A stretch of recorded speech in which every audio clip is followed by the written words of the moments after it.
हिंदी में कहावत होती है, नया मुल्ला प्याज ज्यादा खाता है, परंतु यहां तो जो गैर मुल्ला प्याज बहुत खा रहा था और इतना खा रहा था कि आंसू निकल रहे थे गरीब मुसलमान के भी और देश के भी। इसलिए मैं कहना चाहता हूं सभापति महोदय, अगर छोड़ दीजिए भारत की बात करिए तो क्या ऐसी कोई शक्ति सिखों के पास है, ईसाइयों के पास है, यहूदियों के पास है, पारसियों के पास है? नहीं है। छोड़ दीजिए, इस्लाम के अंदर आइए। अगर इतना भाईचारा है तो ये सुन्नी वक्फ बोर्ड और शिया वक्फ बोर्ड अलग क्यों है मेरे भाई? जमीन पे एक दूसरे पे एतबार नहीं है, सिर्फ सियासत के लिए साथ में आने की बात है। ये भी जरा सोचने की बात है। और जो अकलियतों में भी अकलियत है, आगा खानी है, बाकी है, जो बोहरा है, उनकी तो कोई गिनती नहीं है। हमारी सरकार ने पहली बार मुस्लिम समाज के अंदर भी ईमानदारी से सबको समान प्रतिनिधित्व देते हुए एक नई सूबे के नए वक्फ का आगाज किया है। इसके लिए मैं सरकार को बधाई देना चाहता हूं। और सिर्फ ऐसा ही नहीं है, मुस्लिम समाज के अनेक लोग इस प्रकार के नियमों से बहुत प्रभावित हुए और बहुत प्रताड़ित हुए, जिसके अनेक उदाहरण बहुत लोगों ने बताए होंगे। मोहम्मडन एजुकेशन सोसाइटी कोल्हापुर का केस है, ईदगाह मैदान हुबली का केस है, जिसपर सुप्रीम कोर्ट ने साफ साफ उसको हुबली धारवाड़ म्युनिसिपल कॉर्पोरेशन को वापस कर दिया। अनीसा अयाशा वर्सेस तमिलनाडु वक्फ बोर्ड का केस है, तेलंगाना स्टेट वर्सेस मोहम्मद मुजफ्फर का केस है, हिमाचल प्रदेश वक्फ बोर्ड वर्सेस ख्वाजा खलीलुल्लाह का केस है। और सभापति महोदय, ताजमहल पर भी दावा कर दिया गया। अब तो मैं पूछना चाहता हूं, और सुप्रीम कोर्ट ने अपने जजमेंट में कहा कि भाई शाहजहां के जमाने का लिखा फरमान लेके आइए, तब हम मानेंगे कि इस पे कोई दावा है या नहीं। आप सोचिए कि अगर ये वक्त का कानून इसी ढंग से चला होता तो क्या होता। अभी हमारे जॉन ब्रिटास जी और मनोज झा जी ने बहुत सारी बातें बोली थी। एक प्यास की बात बोली थी उन्होंने, उड़ीसा के ग्राहम स्टोन्स का जिक्र किया था, तो उसमें तो कांग्रेस की सरकार सीबीआई की इंक्वायरी नहीं कर पाई थी। मगर जब ताजमहल का उल्लेख आता है सभापति महोदय, तो एक प्यास मुझे याद आ जाती है। जब शाहजहां जेल में था और दूर से उस ताजमहल को देखता था और उसे सिर्फ एक सुराही पानी मिलता था और उसने औरंगजेब से कहा एक सुराही पानी और भिजवा दो, तो जानते उसने मना कर दिया। तो दुखी होकर शाहजहां ने फारसी में लिखा, ए पिसर तू अजब मुसलमानी, जे पिदरे जिंदा आप तरसानी, आफरीन हिंदुआन सदबार, जे देहंद पिदरावा मुर्दा देवम आप। मतलब तू कैसा मुसलमान है जो जिंदा बाप को पानी के लिए तरसा रहा है? तुझसे तो आफरीन 100 बार उन हिंदुओं को है जो पितृपक्ष में मरे हुए बाप को भी पानी देते हैं। और सभापति महोदय, मैं बताना चाहता हूं कि ये हमने ईमानदारी से मुस्लिम समाज के कल्याण के लिए बात की है, क्योंकि एक तरफ खड़ा हुआ है ईमानदार मुसलमान जो शराफत के साथ ईमान को गले से लगाए हुए हैं, और दूसरी तरफ कुछ चंद सरमाएदार हैं जो उस अमानत में खयानत करके शरारत के साथ उसके झंडा बरदार बनना चाहते हैं। तो ये मुकाबला किसके बीच में है? ये शराफत अली और शरारत खान के बीच में मुकाबला है। हमारी सरकार शराफत अली के साथ खड़ी है, हमारी गरीब मुस्लिम के साथ खड़ी है। ये गरीबों गुर्बत वाले गुर्बत अली और सरमाएदार वाले गाजी खान के बीच का इलाका है। मगर मैं कहना चाहता हूं महोदय, एक बात मैं बहुत स्पष्ट रूप से कहना चाहूंगा, इन जरूरतमंद मुसलमानों की लड़ाई के लिए मैं कह सकता हूं कि ये गरीब मुसलमानों के दिल की कसक और कट्टरपंथी वोट के ठेकेदारों के मन की ठसक के बीच में हमारी सरकार ने उस कसक का साथ दिया है, जिसके लिए मैं मानता हूं गरीब और पसमानदा मुसलमान निश्चित रूप से उनका आभारी होगा। हाँ, मगर जब इसकी बात आती तो भी माननीय खड़गे जी भी बोल रहे थे, माननीय संजय सिंह जी भी बोल रहे थे, मनोज झा जी भी बोल रहे थे कि साहब आपके यहाँ वो कितने पुजारी हैं और कितने किस वर्ग के पुजारी हैं। तो मैं उनको बताना चाहता हूं, केवल अकेले जूना अखाड़े ने पिछले साल 71 SC ST लोगों को महामंडलेश्वर बनाया। अरे आपको हमारे सदन में बैठे हुए बाल योगी उमेश नाथ जी नहीं दिखते? वैसे तो कहा जाता है जात ना पूछो साधु की, मगर मैं बताना चाहता हूं विश्व हिंदू परिषद के 50,000 से अधिक पुजारी ट्राइबल्स में जो शेड्यूल कास्ट है जो काम कर रहे हैं। मगर मैं हद अदब से पूछना चाहता हूं, बताइए मुल्ला मौलवी मुफ्ती मुकर्रम बारी हाफिज में से कितने पसमंदा हैं?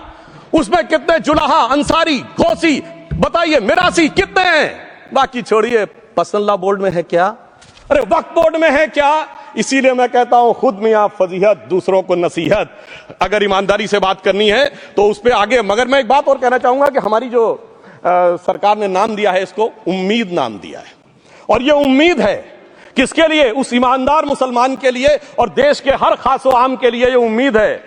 मगर सभापति महोदय, कुछ लोग वो हैं जो उम्मा का ख्वाब पाले हुए थे। उम्मा शायद हमारे बहुत से लोग समझते हो ना समझते हो, पूरी एक एंटायर जो इस्लामिक खलीफत और राज होता है उसको उम्मा कहते हैं। उम्मीद वालों को तो उम्मीद की नई रोशनी दिख रही है, उम्मा वालों की उम्मीद पे पानी फिर रहा है। तो ये उम्मीद और उम्मा के बीच का भी मामला है। परंतु मैं ये भी कहना चाहूंगा सभापति महोदय, इसके बाद सिर्फ ऐसा ही नहीं था, प्रॉपर्टीज के ऊपर तमाम सरकारी प्रॉपर्टीज पे जिसमें बहुत डिटेल में हमारे साथी लोग गए, मैं डिटेल में नहीं जाना चाहता। भोपाल का विषय है, हैदराबाद का विषय है, मुंबई का है, लखनऊ का है, पटना का है, बहुत प्रकार से है। माननीय लालू प्रसाद यादव जी का विषय जब बताया गया था तो बहुत ज्यादा हमारे मनोज झा जी बोल रहे थे, तो अब मैं उसके डिटेल में नहीं जाना चाहता हूं। सबने वो वीडियो देखा है। बस एक लाइन में उनके लिए कहना चाहूंगा, वो कुछ भी बोल रहे हैं, जिसे कहते हैं बिगड़ी बात बने नहीं, लाख करो किनकोए, रहीमन बिगड़े दूध को मथे न माखन होए। अब जो बोलना था वो बोल चुके, सबके सामने वो आ चुका। अब एक बात और है, दूसरे धर्म स्थलों के बारे में विषय आता है, तो मैं याद दिलाना चाहता हूं, केरला के कैथोलिक चर्च ने 31 मार्च 2025 को जो लिखा, सिर्फ उसकी लास्ट की 2 लाइन बोलना चाहता हूं। We request the central government to get the amendment bill passed as early as possible so that the tears of thousands of suffering people in the place like Munambam can be wiped out only by a legal amendment that can provide a permanent solution to their suffering. We urge all the MPs from opposition party to support the bill so that the historic legislation can become unanimous. मगर सभापति महोदय, ये अल्पसंख्यकों की बात करने वाले जब अल्पसंख्यक की बात आती तराजू पे तौलते हैं, किसका वेट ज्यादा है, किसकी धमक ज्यादा है, किसकी खनक ज्यादा है, फिर तय करते हैं कि माइनॉरिटी के साथ आना है, किस माइनॉरिटी के साथ नहीं आना है। और मैं एक और बात कहना चाहता हूं, तमिलनाडु के तिरुपति मंदिर की बात आई, यमुनानगर में गुरुद्वारे की बात आई, केरल में क्रिश्चियन कम्युनिटी की जमीन की बात आई। बहुत सारे लोग प्लेसेस ऑफ वर्शिप के एक्ट की बात करते हैं, तो as per places of worship act Tamil Nadu का मंदिर का तो स्टेटस नहीं चेंज हो सकता भाई। 15 अगस्त 47 के बाद किसी प्लेस ऑफ वर्शिप का स्टेटस नहीं चेंज हो सकता, तो वक्फ बोर्ड को क्लेम फॉरफिट कर देना चाहिए, because it is in contrast to the places of worship act. परंतु अब सुनिए, यही गुरुद्वारे के बारे में भी होना चाहिए। मगर सभापति महोदय, चाहे वक्फ बोर्ड का एक्ट हो, चाहे प्लेसेस ऑफ वर्शिप एक्ट हो, एक ही को फायदा होना है, जिसे कहावत में कहते हैं, खरबूजा छुरी पर गिरे या छुरी खरबूजे पे गिरे, आखिर में कटना भगवे रंग के खरबूजे को ही होता है। अब मैं यह भी बताना चाहता हूं कि इन संपत्तियों के द्वारा जो कुछ हुआ, उन्होंने इतनी चीजों को लिया है, इतनी चीजों को लिया है। एक पुराना उर्दू का शेर है कि मिटे नामियों के निशान कैसे कैसे, और ये जमीन खा गई आसमां कैसे कैसे। इस जमीन ने कैसे कैसे लोगों को अपने में समा लिया, इसकी तमाम तारीख गवाह है। अगर मैं इसमें बहुत डिटेल में जाऊंगा तो सदन का बहुत सारा वक्त जाएगा, परंतु मैं एक बात ये कहना चाहता हूं कि जब इतना ज्यादा आगे बढ़ गया तो फिर कोर्ट ने आगे इंटरवेंशन करना शुरू किया। मैं डिटेल में नहीं जाना चाहता हूं। अभी कार्तिकेय शर्मा जी ने बहुतों ने बोला सैयद फसल का case versus union of government, Allahabad high court के केस को कहा, मगर Bashir versus state of West Bengal case में उन्होंने बहुत क्लियर कट कहा है कि waqf is not a religious denomination in accordance with the Article 26 of the Constitution, so the matter relating to the restricting the economic, financial, political and other sectoral activities that may be associated with religious practice under Article 25(2)(a) of the Constitution can be regulated by the state. तो मुझे लगता है अब इसके बाद कोई किंतु परंतु का स्कोप नहीं रह जाना चाहिए।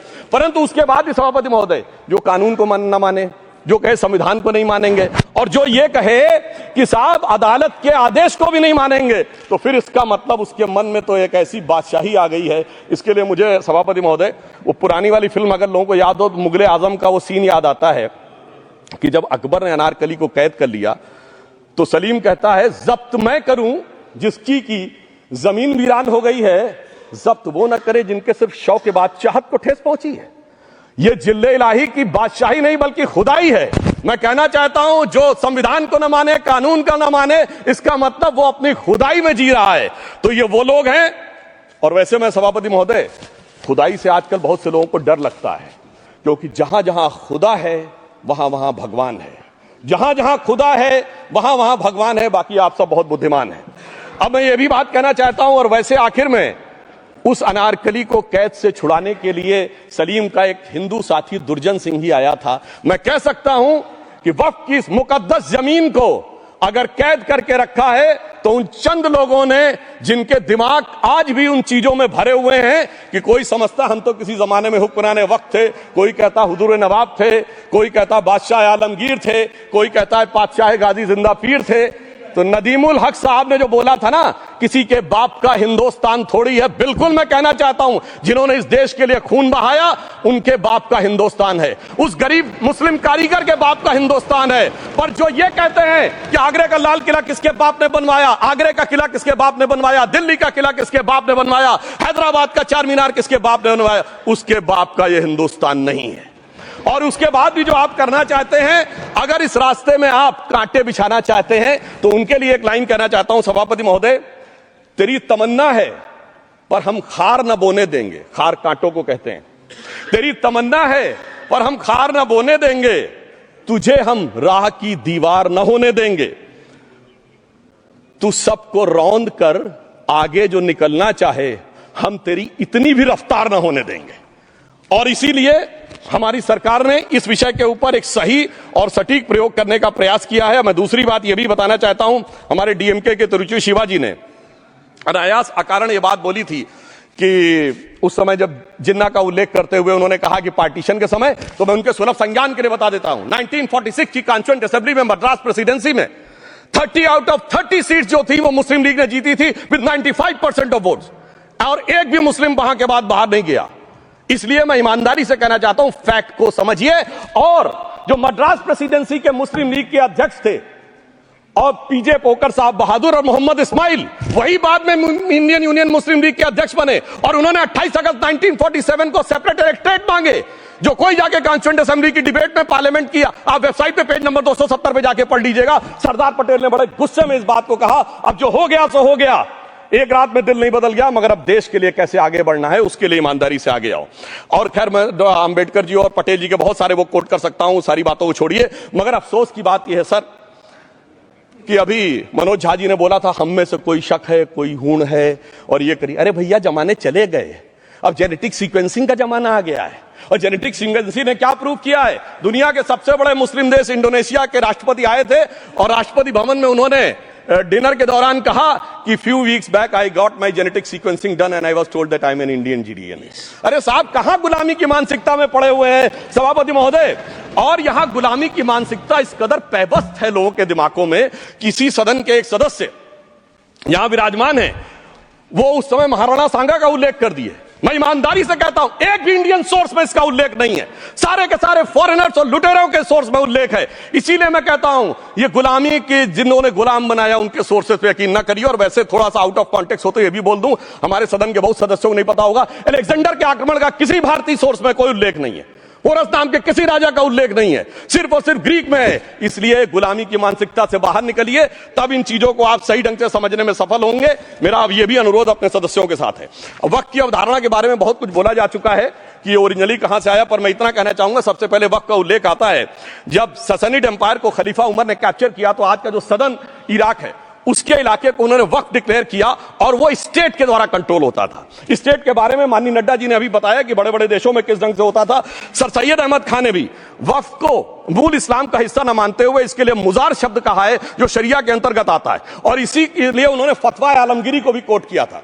और इसीलिए 1894 की जो प्रिवी काउंसिल का जजमेंट जो आया था वो वक्फ अल औलाद के खिलाफ आया था। मगर सभापति महोदय, 1906 में कलकत्ता कांग्रेस अधिवेशन में कांग्रेस ने प्रस्ताव पारित किया कि प्रिवी काउंसिल के जजमेंट में कुछ गलती है, इसे बदलना चाहिए, क्योंकि 1904 में जिन्ना कांग्रेस को ज्वाइन कर चुके थे। इसलिए मैं कहना चाहता हूं, फिर 1913 में वो जजमेंट बदला गया। हमारे सदन के बहुत से सदस्यों ने इस सदन और दूसरे सदन में बोला है, मैं एक सेंटेंस बोलता हूं, लगेगा जैसे वही लोग बोल रहे हैं। वर्ड यह है, कोट है, since the bill was introduced to administer the Muslim law for Musalman, so the question of public policy does not arise.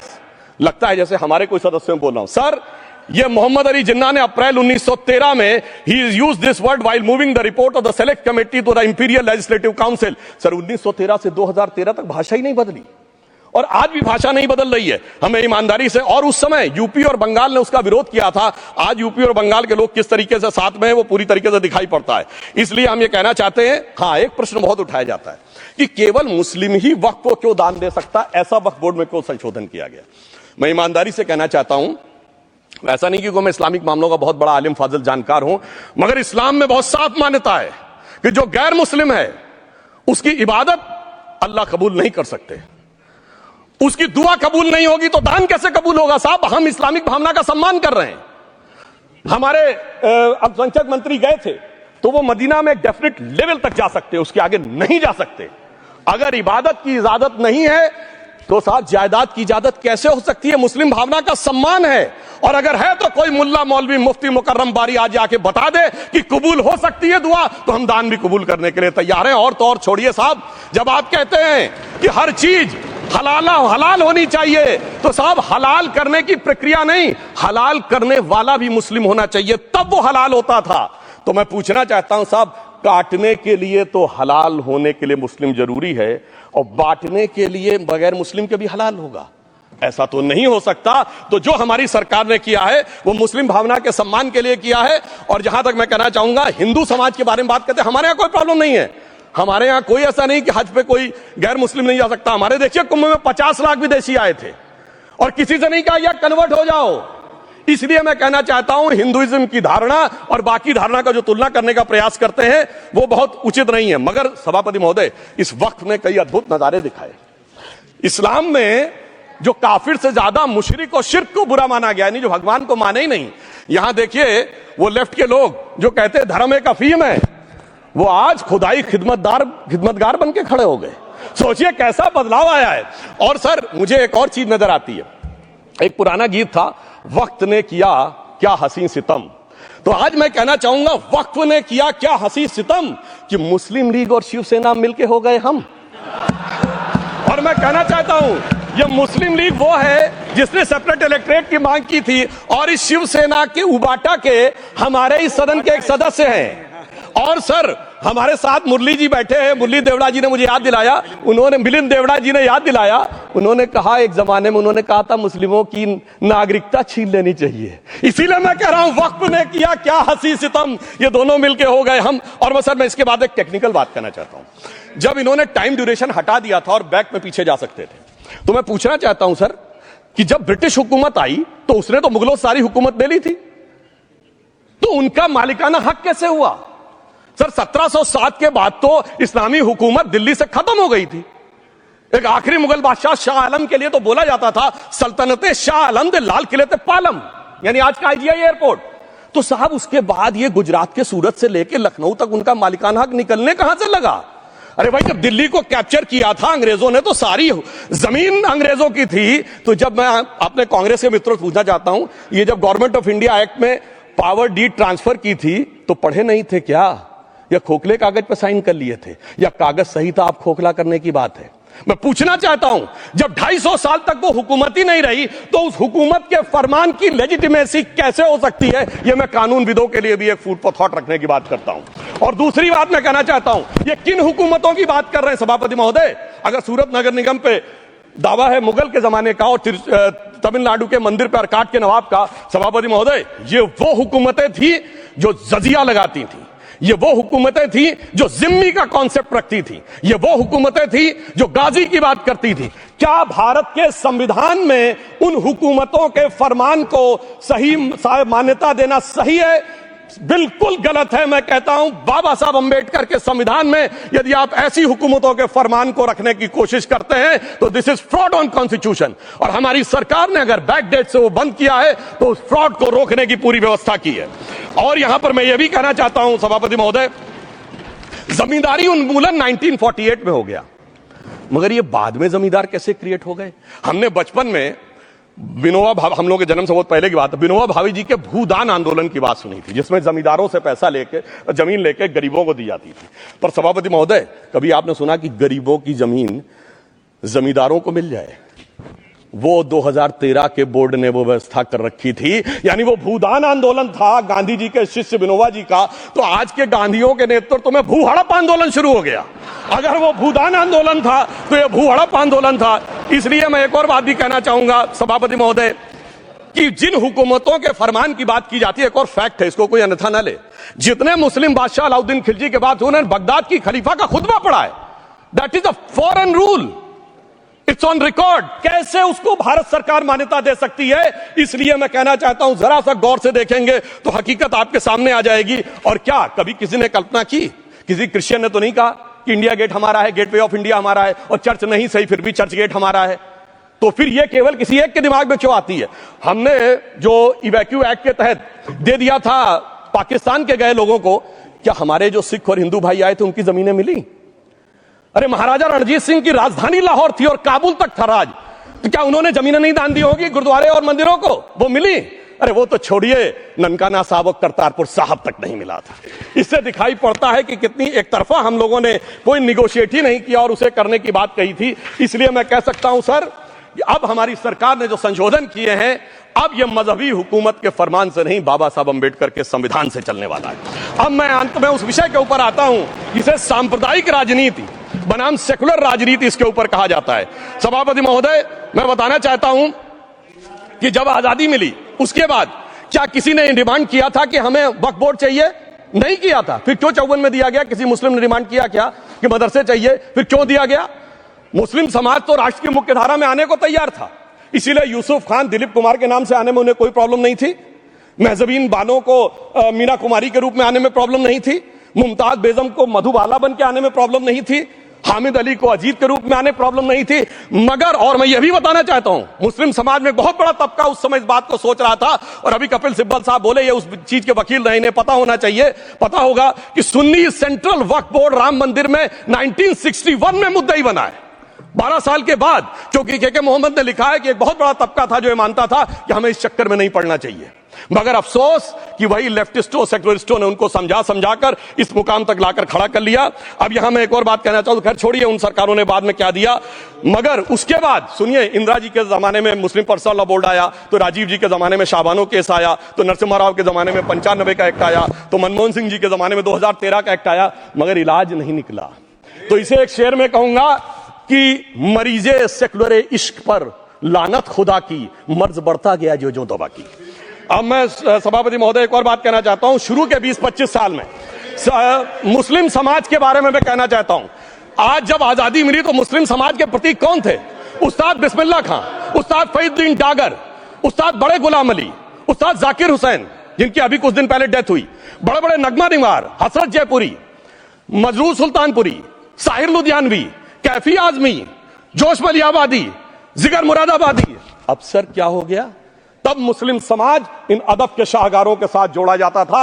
आज मुस्लिम समाज का नेतृत्व किन लोगों के साथ जोड़ता है? इशरत जहां, याकूब मेनन, मुख्तार अंसारी, अतीक अहमद, दाऊद इब्राहिम। कौन जोड़ रहा है ये? तब से सर, जब से ये सेकुलर हो गया देश 1976 से और सेकुलर सियासत शुरू हुई, उसने ले जाकर इनको इस मुकाम तक पहुंचाया। और इस वक्फ बोर्ड के बिल में भी जो बात कही जा रही है सर, मुस्लिम समाज को यह समझाया गया कि तुम्हें बीजेपी वालों को तुमसे बड़ी अदावत है, और कहा गया इनको बड़ी मोहब्बत है। जब यह देश आजाद हुआ, मैं उत्तर प्रदेश का रहने वाला हूं, उत्तर प्रदेश में 1931 की सेंसस में 8% रेट ऑफ डेथ थी और सैयद मुसलमानों में 24% थी। यूपी की ब्यूरोक्रेसी में 20% थे। आज कहां चले गए सब? मैं एक लाइन में कहना चाहूंगा, ये अदावत और मोहब्बत की सियासत में ऐसे फंसे कि किसी को किसी की मोहब्बत ने मारा, किसी को किसी की अदावत ने मारा, मगर इस शराफत अली को सेकुलर सियासत ने मारा। और मैं सभापति महोदय एक और बात कहना चाहता हूं कि चलिए बोलिए। Fauzia Khan, please one second, mic is there. Yes, ये बोल रहे हैं मुस्लिम समाज आज का इशरत जहां और फलाना टेररिस्ट के साथ नाम जोड़ रहे हैं। ये बिल्कुल आरोप है सर, इसको एक्सपंज करना चाहिए। ये समाज के साथ अन्याय है। ये बात आपको एक्सपंज करना होगा सर, ये बात को। एक honourable member, if you would carefully go through what Sudhanshu has said, I am sure you will appreciate his spirit. Just think for a moment. He has not cast any aspersions. Sudhanshu, go ahead. मैं जवाब दूंगा और उसके बाद ये हमारा सदन माने ना माने, जो देख रहे होंगे उनके लिए कहना चाहता हूं sir, doctor APJ Abdul Kalam. One second. काहे परेशान? Vaiko ji, honourable member, Vaiko ji, oh my God, Vaiko ji, tell you.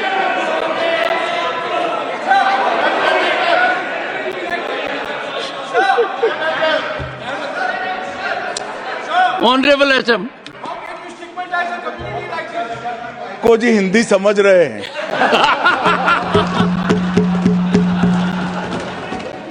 One second. Fauziya Khan. One second. First, I think. One second. Sir क्या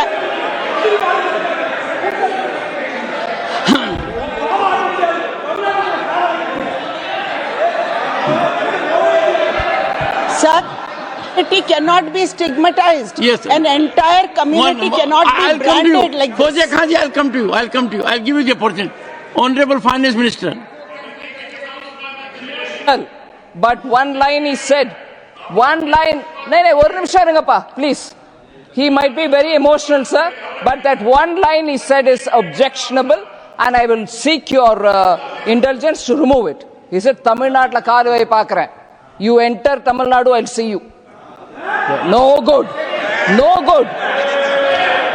இல்ல தப்பது தப்பு நீங்க அப்படி சொல்லக்கூடாது நீங்க அப்படி பேசுறது தப்பு நீங்க அப்படி பேசுறது ரொம்பவே தப்பு இந்த நாட்டுல யார் வேணாலும் எங்க வேணாலும் கால் வைப்போம் யாருக்கும் அதிகாரம் இல்ல ஒரு உயிர் மேல Honorable Finance Minister. So sir This is atrocious. You set foot in Tamil Nadu and take care. What is that language? We have a Home Minister after a long time who has brought about changes unthinkable. What he said, you can be fully assured. Yes, Honorable Home Minister. Yes, Jairam ji. Minister, Please. if the Yes, Honorable Finance Minister Honorable Member. has found a statement objectionable, Jairam ji, address the chair. the statement of the Honorable Member stigmatizing a whole community is objectionable. Oh. And what is worse is the chairman lending respectability to that view. Oh my. That is even worse. Honorable That is even Home worse. Minister. मान्यवर, सुधांशु जी ने मुसलमानों के लिए कुछ नहीं किया है, India alliance के लिए किया है। अब मैं एक एक कर बता देता हूं। अरे सुनो ना भाई, आप सुनो तो। अरे दिग्विजय सिंह सुनिए, मैं खड़ा हूं ना अपने पैर पर।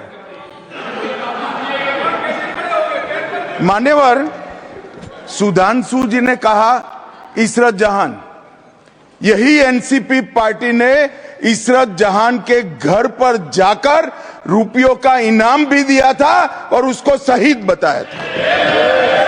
दूसरा कहा अतीक अहमद किस पार्टी से थे? इंडिया अलायंस की। दूसरा कहा अंसारी किस पार्टी से? कांग्रेस और इंडिया अलायंस के। ये सारे नाम आपके साथ जुड़े हैं भाई। उल्टा उन्होंने तो मुसलमान कम्युनिटी से तो ढेर सारे शायरों का नाम दिया जिन्होंने साहित्य की सेवा की और ढेर सारे साहित्य की रचना की। Sudhanshu, he is not yielding now. Sudhanshu. सबसे पहले मैं तमिलनाडु का जवाब देना चाहता हूं। Yes. सभापति महोदय, तमिलनाडु से ही डॉक्टर एपीजे अब्दुल कलाम थे और मैं सारे सदन से कहना चाहूंगा, डॉक्टर कलाम का नमाजे जनाजा और याकूब मेनन का नमाजे जनाजा एक ही दिन हुआ। कितने लोग याकूब मेनन के नमाजे जनाजा में गए और कितने डॉक्टर कलाम के नमाजे जनाजा में गए? डॉक्टर कलाम मेमोरियल पे कितने लोग की फोटो है? दिखाएं मुझे, सोशल मीडिया पे पोस्ट की हो। मगर अफजल हालात का मारा था, आपके एक मंत्री का ऑफिशियल ट्वीट है, वो इस सदन के सदस्य नहीं तो मैं नहीं बोल रहा हूं। याकूब मेनन की जुडिशियल किलिंग हुई, आपके एक नेता का, मिनिस्टर का ऑफिशियल ट्वीट है, सदन के सदस्य नहीं है इसलिए नहीं बोल रहा हूं। और सर 26/11 आरएसएस ने कराया, सदन के सदस्य बैठे हुए हैं। हाफिज साहब और सुनिए, जाकिर नायक शांति का मसीहा सदन में सदस्य बैठे हुए हैं। सर किसने जोड़ा? मैं नहीं कह रहा हूं जोड़ा, हमने किससे जोड़ा मैं बताना चाहता हूं। मैं अपनी बात, सर मैंने नाम किसी का नहीं लिया। सर आपने उड़ता तीर क्यों पकड़ लिया? सर मैंने नाम नहीं लिया, उड़ता तीर क्यों पकड़ लिया? सर मैं पूरी बात करूं। सर मैं कहना चाहता हूं, हमारी सोच मुस्लिमों के बारे में और इनकी सोच में क्या अंतर है। देखिए, जिन लोगों ने मुस्लिम हिस्ट्री नहीं पढ़ी उन्हें मैं बताना चाहता हूं। एक दो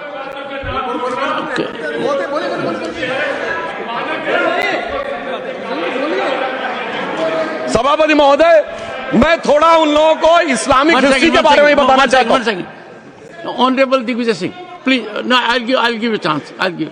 माननीय सदस्य, ऑनरेबल दिग्विजय सिंह जी, माननीय सभापति महोदय, जो माननीय सदस्य ने एक बात कही है, मैं सुन रहा था डॉक्टर त्रिवेदी जी की बात। उन्होंने कहा था ऐसे ऐसे ऐसे मुसलमान हम लोगों के साथ हैं और वैसे वैसे मुसलमान इन लोगों के साथ हैं। बात यह है कि आपने जिस तरह से इस पूरी बात कही है, ये घोर आपत्तिजनक है, अपमानित करती है, और जो माननीय सदस्य ने भी मेरे बारे में भी कहा है, मैं उनकी निंदा करता हूं। Honourable home minister, honourable home minister, honourable home minister, एक सेकंड।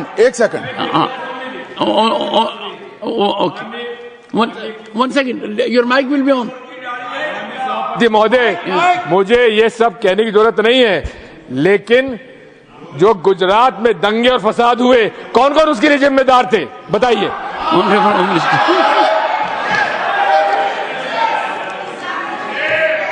मान्यवर, मैं ध्यान से बारीकी से पूरे संवाद को सुन रहा हूं। माननीय सदस्य सुधांशु जी ने दिग्विजय सिंह का नाम नहीं दिया। अब वो खड़े होकर कहे मेरे बारे में कहा, इससे साबित हो गए। और अभी भी मौका है, आपने नहीं कहा है कि 26/11 के हमले में आरएसएस का हाथ था, तो अभी खड़े होकर माइक चालू कराकर बुलवा दीजिए। माननीय, और आपत्तिजनक बात है, मैंने ये बात कभी नहीं कही है, ये आप लोगों का प्रचार है। मेरी आपत्ति इस बात की थी कि सभी माननीय सदस्य ने और बात कही है कि अब हमारे तरफ ऐसे ऐसे मुसलमान थे और वैसे वैसे मुसलमान हम लोग की तरफ थे। ये पूरे समाज के साथ, पूरे अल्पसंख्यक समाज के साथ अपमानजनक बात है। और माननीय सभापति महोदय, आप बताइए, माननीय गृह मंत्री जी, आप वहां पर थे, गृह मंत्री थे जब दंगे हुए थे, तो आप लोगों का क्या रोल था, ये जन जाहिर ऑनरेबल होम मिनिस्टर, मान्यवर, इनको मेरा हुआ ऐसा है कि मैं ही दिखाई पड़ता हूं। आपकी सुनिए, अब सुनिए ना दिग्विजय सिंह, सुनिए, 1 मिनट सुनिए। दंगे शांत होने के बाद 18 महीने के बाद मैं गृह मंत्री बना। दंगा हुआ तब मैं गृह मंत्री नहीं था। सुधांशु त्रिवेदी, संदर्भ में किसी का नाम नहीं लिया। अजीज बर्नी की किताब थी 2611 एंड आरएसएस कॉन्स्पिरेसी, कोई जाके चेक कर ले उसमें कौन कौन कहां कहां था। अब मैं मुसलमानों के बारे में कहना चाहता हूं, मुस्लिम समाज के लिए। बहुत से लोग ऐसे हैं जिनको मुस्लिम समाज की हिस्ट्री नहीं पता है। मैं बताना चाहता हूं, भारत से जब न्यूमेरिक सिस्टम सबसे पहले गया तो अल जहार थे सबसे पहले, जिन्होंने जाके 1793 में जो सूर्य सिद्धांत था उसका अरबी में ट्रांसलेशन हुआ सिंध हिंद। और हम बता रहे हैं हम किस तरह के मुस्लिम को साथ रखते हैं। डॉक्टर कलाम से बड़ा आलिम इस्लाम में साइंसदान नहीं हुआ, और आरिफ मोहम्मद खान साहब जो बिहार के गवर्नर हैं, उनसे बड़ा आलिम फाजिल मुसलमान आज सियासी जमात में तो नहीं होगा, यह मैं दावे के साथ कह सकता हूं। मगर मैं बताना चाहता हूं सर, उसके बाद उन्होंने एक किताब लिखी, एक सर 10th सेंचुरी के मुस्लिम राइटर थे जिन्होंने किताब लिखी, उसका नाम था the compendious book of balancing and completion according to Hindu calculation, जिसको शॉर्ट में अल जब्र कहा गया, और वहां से अल जबरा निकला। और सर उसके बाद अल ख्वारिज्म आया। और सर आज मेरे ख्याल से सदन के बहुत से लोगों को नहीं पता होगा, ये जो एल्गोरिथम वर्ड है ये अल ख्वारिज्म से आया हुआ है। एक जमाने में इस्लाम में बैतुल हिकमत था, यानी वो सबसे बड़ा हिकमत का केंद्र था। जब एक से एक लोग होते थे, बहुतों को नहीं पता होगा कि कोलंबस ने जिस नक्शे के थ्रू दुनिया ट्रेवल किया था, वो बनाने वाला भी एक मुस्लिम था, अल इदरीसी। मगर सर एल्गोरिथम आज ऐसा बदला कि एआई के एज में दलगत भावना से ऊपर उठकर औरंगजेब के साथ खड़े हो गए। सर ये एल्गोरिथम किसने बदल दिया, ये मैं बताना चाहता हूं। इस पे थोड़ा सोचने की जरूरत है। इसलिए मैं कहता हूं मुस्लिम पॉलिटिक्स की सोच क्या थी, हमने किन मुसलमानों का साथ दिया है, मैं बताना चाहता हूं। सर वीर अब्दुल हमीद की शहादत की 50वीं वर्षगांठ 2015 में हुई। प्रधानमंत्री मोदी जी ने उनके पूरे परिवार को और उनकी पत्नी को बुला के सम्मानित किया, और इन लोगों ने उस यासीन मलिक को जिसके ऊपर 3 एयरफोर्स के ऑफिसर्स को हत्या करने का आरोप था, वो प्रधानमंत्री आवास में। सर साफ दिखाई पड़ता है कौन किसके साथ खड़ा हुआ है, कौन किस तरह के मुसलमान के साथ खड़ा हुआ है। और सर मैं ये भी कहना चाहता हूं सर, ये पिछले सर अपने टर्न पे बोलिए सर, पिछले 30-35 सालों से हुआ खड़ा किया जा रहा है। 1990 में जब राम मंदिर आंदोलन हुआ, कहा गया बीजेपी आएगी उत्तर प्रदेश में खा जाएगी। सर बीजेपी आने के बाद उत्तर प्रदेश में जानते क्या हुआ सर? 22 साल से शिया सुन्नी के बीच में जो दंगे चलते थे और मदे साबा का जुलूस नहीं निकलता था, शिया समुदाय का मदे साबा का जुलूस लखनऊ में हमारी सरकार में निकलना शुरू हुआ। और उसके बाद कहा गया केंद्र में भाजपा आएगी तो खा जाएगी। सर अटल जी की सरकार आई, इतनी शानदार स्थिति रही। उसके बाद कहा गया गुजरात में आएगी तो भाजपा खा जाएगी। सर गुजरात का मुसलमान आज सबसे समृद्ध मुसलमान है, सबसे ज्यादा जकात वहां से आता है। उसके बाद कहा गया मोदी जी की सरकार आएगी तो क्या होगा? सर मोदी जी की सरकार आने के बाद हमारे साथियों ने बताया है अल्पसंख्यक समुदाय के 70% लोग हैं जिनको किसी न किसी एक योजना का लाभ जरूर मिला है। और सर फिर कहा गया सीए आएगा तो नागरिकता छिन जाएगी। सर उसके बाद भी आपने सब देखा, और सर हम बचपन में सुनते थे कि राम मंदिर बनने लगेगा तो मिडिल ईस्ट के देश पेट्रोल देना बंद कर देंगे। सर राम मंदिर भी बन रहा है और भारत मिडिल ईस्ट कॉरिडोर भी बन रहा है और अबू धाबी में भी मंदिर बन रहा है और 4 मुस्लिम देशों ने सर्वोच्च नागरिक सम्मान मोदी जी को दिया हुआ है। इसलिए मैं कहना चाहता हूं सर, मर्ज हो तो उसका इलाज किया जा सकता है। जैसे हमारे यहां वैद धनवंतर माने गए हैं, इस्लामी अकीदे में वैद हकीम लुकमान माने गए, तो कहा गया है उनके लिए कि इसमें क्या रखा है, देखे है जो तू आन के पास, बदगुमा वहम की दारू नहीं लुकमान के पास। यानी मर्ज का इलाज है पर वहम का इलाज तो हकीम लुकमान भी नहीं कर सकते जो आपने पाल कर रखा है। मैं कहना चाहता हूं हम किन मुसलमानों की बात करते हैं? आप गंगा जमुनी तहजीब की बात करते हैं। सर दारा शिकोह औरंगजेब का बड़ा भाई था, उसने उपनिषदों का अध्ययन किया, संस्कृत में अनुवाद कराया और नाम रखा सिर्रा अकबर, यानी वर्ड्स ऑफ गॉड। मैंने किसी को दारा शिकोह की जयंती मनाते हुए नहीं देखा। मैं पूछना चाहता हूं बेगम बीबी ताज, उनके घर पे जाते किसी ने सुना? सर ये बताइए, आलम शेख इतने बड़े कृष्ण भक्त के कवि, किसी ने सुना उनके घर पे जाते हुए? मलिक मोहम्मद जायसी जिन्होंने पद्मावत लिखा, उत्तर प्रदेश के रहने वाले, उनके घर पे कोई गया? ये बताइए ब्रिगेडियर मोहम्मद उस्मान के घर पे कौन गया? आजमगढ़ में, गाजीपुर के रहने वाले थे, आज तक जाने वालों में नहीं दिखे। और मैं सर बताना चाहता हूं एक और बात, सर एक सैयद इब्राहिम रसखान हुए हैं, बहुत बड़े कृष्ण भक्त के कवि। सर जिन्होंने क्या लिखा, उन्होंने कहा मेरा अगला जन्म हो तो भी मैं कृष्ण भक्ति बनना चाहूंगा, मनुष्य बनूं तो ग्वाल बाले के रूप में और पशु बनूं तो गाय के रूप में। उन्होंने कहा मानुष हो तो वही रसखान, बसों ब्रज गोकुल गांव के ग्वारन, जो पशु हो तो कहा बस मेरो चरो नित नंद की धेनु मजारन। सर उन्होंने कहा गायों के बीच में नंद बाबा की गायों में जन्म लेना चाहूंगा। मगर सर आज एक ऐसे नेता आए हैं इस देश में जिनको गायों से बदबू आने लगी है, तो उनके लिए मुझे मेरे मन में भाव आता है सर कि श्री रामचंद्र कह गए सिया से, ऐसा कलयुग आएगा गोपालक श्री यदुवर कुल में एक ऐसा नेता आएगा जिसे बकरे कटने में खुशबू मिलेगी, गौ माता में बदबू पाएगा। रामचंद्र कह गए सिया से कैसा कलयुग आएगा। अब सर मैं एक और बात भी कहना चाहता हूं, हम किनको मानते हैं? सर नजीर अकबराबादी को सुनिए, कृष्ण भक्त के लिए क्या कहा। सर मैं एक बोलना चाहता हूं, बुल्ले शाह ने क्या कहा? बुल्ले शाह ने कहा, अभी होली गुजरी है, उसने कहा था आज होली खेलूंगी मैं, कर बिस्मिल्लाह। उन्होंने आगे कहा अलस्तु बिरबिकुम, प्रीतम बोले, सब सखियों ने घूंघट खोले, नाम नबी की रतन चढ़ी, सुनिएगा, नाम नबी की रतन चढ़ी और बूंद पड़ी अल्लाह अल्लाह, आज होली खेलूंगी मैं, कर बिस्मिल्लाह। तो मैं भी कहता हूं अब बिस्मिल्लाह करिए और उसके बाद हमारे इस सहयोग करिए, इस सकारात्मक उसका, वरना अल्हम्दुलिल्लाह जो हम मुसलमानों के लिए और देश के लिए करना चाहते हैं उसमें हमें सफलता जरूर मिलेगी।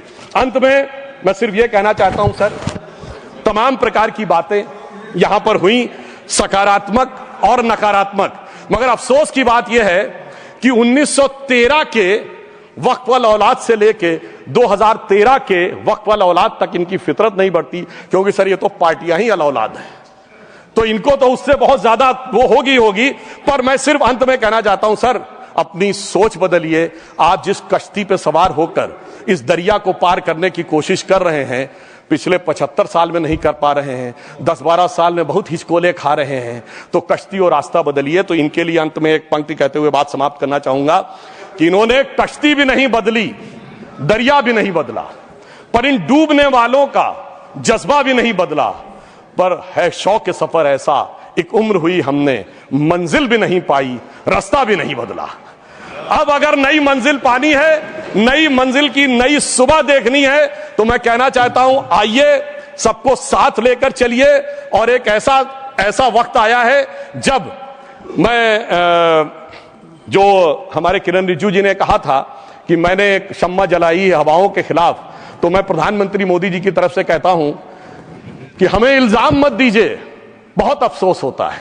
हमें इल्जाम मत दीजिए, बहुत अफसोस होता है। बड़ी तरकीब से कश्ती यहां तक लेके आए हैं और बदल देते हैं हम दरिया की लहरें अपनी हिम्मत से। आंधियों में भी अक्सर चिराग हमने जलाए हैं। धन्यवाद।